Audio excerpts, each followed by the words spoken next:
તે જણાવવાનું કે તાજેતર ઓગસ્ટ માસના છેલ્લા પખવાડિયાથી પડેલો અતિ ભારે વરસાદના ખેતીને ખરીફના પાકોનો ખોવાઈ ગયા છે, બળી ગયા છે. વકોડ અને નદીઓ પાણીના ખેતીને જમીન સીમા થયેલ છે. ભારે નુકસાન ખેતરોના પાડાઓને રસ્તા અને જમીન ધોવાણથી ભારે નુકસાન થયેલ છે.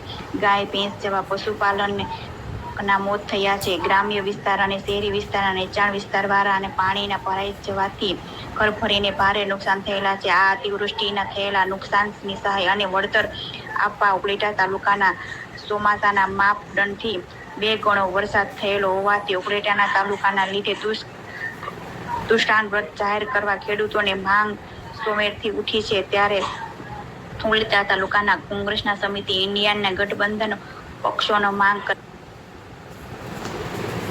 આજે ઉપલેટા ખાતે કોંગ્રેસ પાર્ટી દ્વારા તાજેતરમાં સમગ્ર સૌરાષ્ટ્ર અને ગુજરાતની અંદર જે અતિવૃષ્ટિ થઈ છે એ અતિવૃષ્ટિની અંદર ધોરાજી અને ઉપલેટા વિસ્તારના 38 થી વધારે ગામોની અંદર 75 થી 90 ઇંચ જેટલો અતિ ભારે વરસાદ પણ નોંધાયો છે.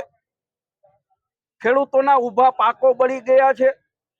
આ વિસ્તારમાંથી પસાર થતી ભાદર, વેણુ, મોજ જેવી નદીઓ એની ઉપર આવેલા ડેમો ઓવરફ્લો થતા ખેડૂતોના ખેતરો પણ ધોવાણા છે.